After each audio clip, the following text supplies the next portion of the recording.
എങ്ങനെ കണ്ണി കാണും അനിയ? നമസ്കാരം രാജു. സുഖമാണോ? സുഖമായിരിക്കുന്നു. എനിക്ക് സുഖമാണ്. എല്ലാ ഫയൽവാന്മാരെ കൂട്ടി എങ്ങോട്ടോ പോകുന്നത് പോലെ ഉണ്ടല്ലോ. ഇവിടെ കല്യാണ വീട്.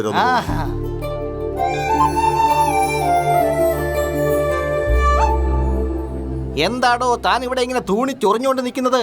ഇതെങ്ങാനും അഴിഞ്ഞു പോയ പ്രശ്നമാവും. ഞാൻ എന്റെ ദേവതയെ കണ്ടോണ്ടിരിക്കുകയാണ് സർ. ദേവതയോ? എവിടെ കണ്ടു? നോക്ക് സർ, നടുവിൽ പിങ്ക് സാരി ഉടുത്തോണ്ട് വരുന്നില്ലേ? ഇത് എന്ത് ദേവതയാണോ? വെളുത്ത് തൊടുത്ത് ഒരുമാതിരി വടി സാരി ചുറ്റി പോലെ ഉണ്ട്. ഇതിനെയാണോ ദേവതയെന്ന് വിളിച്ചേ? അങ്ങോട്ട് നോക്ക്, അതിനെയാണോ ദേവതയെന്ന് വിളിക്കുക?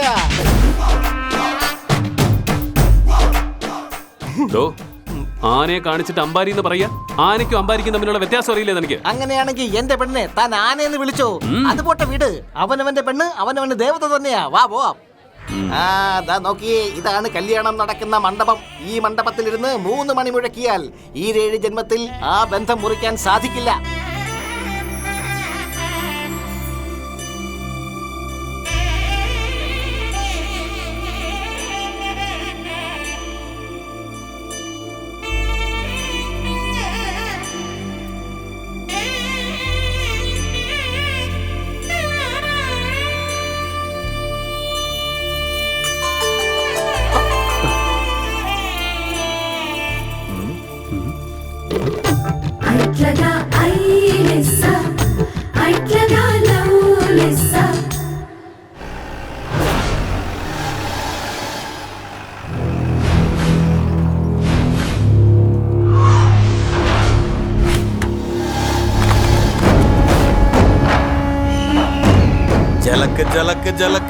ജലക്ക.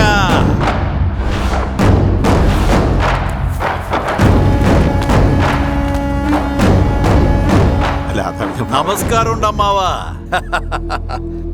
നീ ഇതുപോലെ പൂമാലയിട്ട് നിന്റെ മകളെ എനിക്ക് തരുമെന്ന് ഞാൻ വിചാരിച്ചു.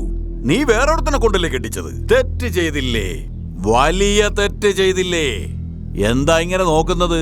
ഞരമ്പിലൂടെ ഓടുന്ന രക്തം കട്ട പിടിച്ചല്ലേ? എന്റെ അമ്മ പറഞ്ഞിട്ടുണ്ട്, ഞാൻ തുറിച്ചു നോക്കിയാൽ പാല് വരെ പുളിച്ച് തൈരാകുമെന്ന്. വീറുള്ള വംശമല്ലേ നമ്മുടേത്. സാരമില്ല, വിട്. കല്യാണം കഴിഞ്ഞ അവന്റെ കൂടെ തന്നെ ഫസ്റ്റ് നൈറ്റ് നടക്കണമെന്ന് നിയമമൊന്നുമില്ലല്ലോ. അങ്ങനെയൊന്നും പറയരുത് മോനെ, ഞാൻ നിന്റെ കാല് പിടിക്കാം. എന്തിനാടാ ഞങ്ങളുടെ ശാപം ഏറ്റുവാങ്ങുന്നത്? ഞങ്ങളെ വെറുതെ വിട്ടേക്ക് മോനെ. എന്താ പ്രശ്നം? സാറേ, എയർടെൽ ഓഫീസറല്ലേ, പ്രീപെയ്ഡ് ചോദിച്ചു, തീർന്നു എന്ന് പറഞ്ഞു. പോസ്റ്റ് പെയ്ഡ് എടുക്കാം, വിട്. നീ കല്യാണ ചെറുക്കനല്ലേ? വാടോ. ഹാപ്പി കല്യാണ ലൈഫ്. എന്റെ അച്ഛൻ എനിക്ക് മലിയാർ ലിംഗ എന്ന് പേരിട്ടു. ഞാനൊരർത്ഥത്തിൽ ദൈവം തന്നെ. തട്ടത്തിൽ അരിയും പൂവും കൊണ്ടുവാ.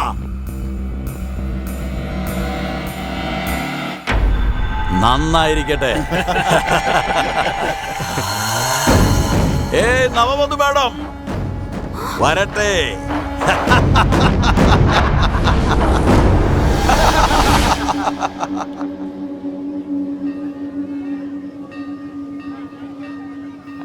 കണ്ടോനിയാ, ഞങ്ങളുടെ കല്യാണത്തിന് എന്തൊക്കെ വിഭവങ്ങളാണെന്ന് നോക്ക്. നല്ല ഒന്നാന്തര ലഡു, ജിലേബി. പിന്നെ ഞങ്ങളുടെ അവിടെ കുറെ വിഭവങ്ങൾ ഉണ്ടാവും. പക്ഷെ ഇതുപോലെ നിലത്തിരുത്തിയല്ല ഡൈനിങ് ടേബിൾ ഇരുത്തിയാ വിളമ്പുന്നത്. വിരുന്നുകാരെയൊക്കെ ദൈവങ്ങളെ പോലെയാ കാണുന്നത്. അത് ശരി, ഇത്രയുള്ള കല്യാണം? ഇത് മാത്രമല്ലപ്പോ, ഇനിയും കുറെ ഉണ്ട്. എല്ലാവരും ദീപം കൊളുത്തി ആരതി ഒഴിഞ്ഞ് ഘോഷയാത്രയുണ്ടാവും.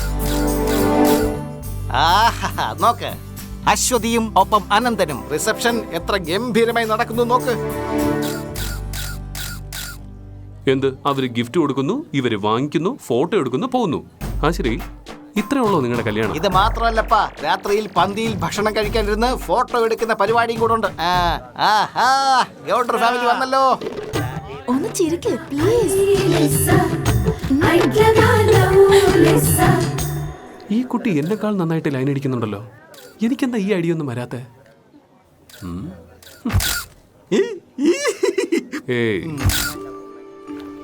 നമ്മുടെ നാടിന്റെ ചരിത്രം വളരെ വലുതാണ്. കല്യാണം കഴിക്കുന്ന ഓരോ ചെക്കനും പെണ്ണും ഗംഗാപൂജ ചെയ്ത് ആകാശവിളക്ക് കൊളുത്തി ആകാശത്തെ ഉയർത്തും. അതെന്തിനാണെന്ന് വെച്ചാൽ പഞ്ചഭൂതങ്ങൾക്കും ആരതി ഒഴിയുന്നു എന്നാണ് അർത്ഥം. നിനക്കെന്തെങ്കിലും ആഗ്രഹങ്ങളുണ്ടെങ്കിൽ പ്രാർത്ഥിച്ചോ, അത് നടക്കും.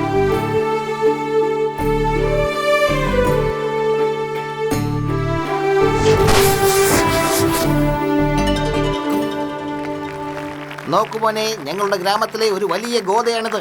പല ആചാരങ്ങളും നടക്കുന്നത് ഇവിടെ വെച്ചാണ്. ചെറുക്കന്റെ വീട്ടുകാർക്കും പെണ്ണിന്റെ വീട്ടുകാർക്കും ഉണ്ടക്കല്ല് പൊക്കുന്ന മത്സരമുണ്ട്. കല്യാണ പെണ്ണിനും ചെക്കനും ഒന്നും അത് കൊള്ളാം. എന്ത് പറഞ്ഞാലും നിനക്ക് ബെഡ്റൂമിലെ കാര്യമുള്ളൂ.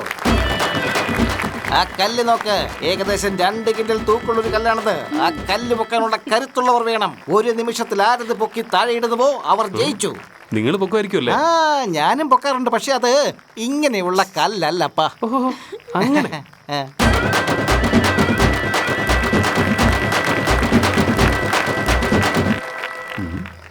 ഇതിത്ര സീരിയസ് ആയിട്ട് നോക്കി നിൽക്കാതെ നീ പോയി എടുത്ത് പൊക്ക്. അതൊക്കെ ആൺകുട്ടികൾ പോകണം, പെൺകുട്ടികളല്ല. പോയി പൊക്ക്. ഏയ്, ഇതൊക്കെ എന്തോന്ന്? ചെറുപ്പത്തിൽ ഞാൻ ഇതൊക്കെ കൊണ്ട് ഫുട്ബോൾ കളിക്കും, പിന്നല്ലാതെ. ഓ അങ്ങനെ. ആ. ട്രൈ ചെയ്. പിന്നെ അവിടെ നിന്ന് ഇവിടം വരെ വന്നത് ഈ കല്ല് പൊക്കാനല്ലേ? ഒന്ന് പോയേ അവിടുന്ന്. വെറുതെ വർത്താനം പറഞ്ഞാ പോരാ. ശക്തി ഉണ്ടെങ്കിൽ ജസ്റ്റ് ആ കല്ലൊന്ന് അനക്കാൻ ശ്രമിച്ചു നോക്ക്. എന്തോന്നാ ശക്തിയോ? എന്റെ ബോസ് മലയെ പൊക്കി വന്നിട്ടുള്ളവന്. അങ്ങനെ ഉള്ളപ്പോ എനിക്ക് ഈ കല്ല് പൊക്കാൻ കഴിയില്ലെന്നോ? എടുക്ക മാത്രമല്ല, അതിനെ ഉരുട്ട് ഞാൻ നോക്കിക്കോ. ഇന്ന് പ്രളയവാ, ശ്രദ്ധിച്ച് നോക്കിക്കോ. അശോകന്നാ പേരെഴുതി വെച്ചോ. അവളുടെ ഫ്രണ്ടാണച്ചാ. ഇവനെ കൊണ്ട് എന്തെങ്കിലും നടക്കോ? അയ്യോ, ഇവൻ പൊക്കാനോ?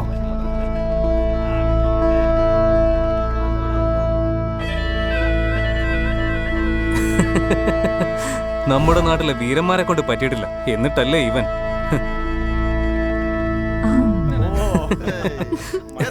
എടുക്കടാ, എടുക്ക്.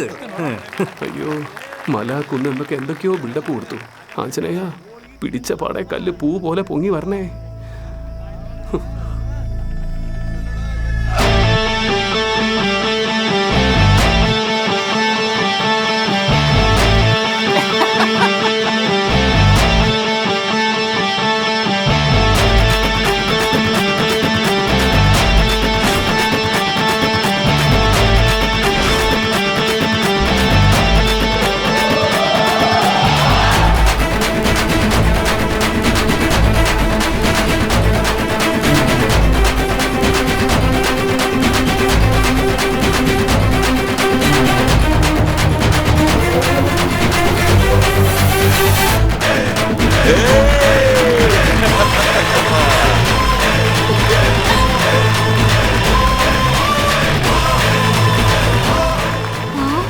പൊക്കിയിട്ടല്ലോ.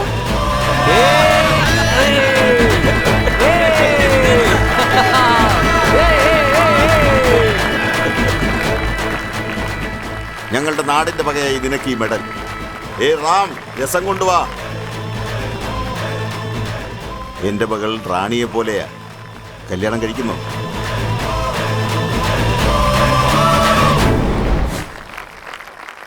സർ, അവൾ ആരെ കാണിച്ചു തന്നാലും ഞാൻ കണ്ണു അടച്ച് താലി കെട്ടിക്കോളാം സർ. അത്രയുള്ളോ? അവള് സമ്മതിച്ചാ മതിയോ? ശരിയാക്കാം.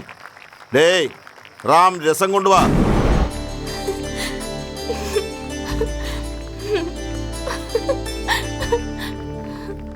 അതെ, അവന് അച്ഛനും അമ്മയ്ക്കും ഒരുപാട് ഇഷ്ടപ്പെട്ടു. ഞാൻ പറഞ്ഞ ഈ കല്യാണത്തിന് എന്റെ അച്ഛനും അമ്മയും എല്ലാരും സമ്മതിക്കും. അവനെ അല്ലാതെ വേറെ ആരെ ഞാൻ കല്യാണം കഴിക്കില്ല അഞ്ജു. അവനെ നിനക്ക് അത്രക്ക് ഇഷ്ടമായോ? അതിന് മാത്രം അവനെന്താ ഇത്ര സ്പെഷ്യാലിറ്റി? എന്താ ഇല്ലാത്തെന്ന് ചോദിക്ക്. കാണാൻ എന്ത് സുന്ദരനല്ലേ, സ്മാർട്ട് അല്ലേ? ആ കല്ലെടുത്ത് പൊക്കിയത് കണ്ടില്ലേ? ആ കയ്യിലും മസിലൊക്കെ കണ്ടില്ലയോ? മുഖമാണെങ്കിലോ ചന്ദ്രനെ പോലെയാ. അവന്റെ കണ്ണ് കണ്ട് മയങ്ങിപ്പോവും. മൊത്തത്തില് രാമനെ കണ്ടതുപോലെ. ഇവനോ?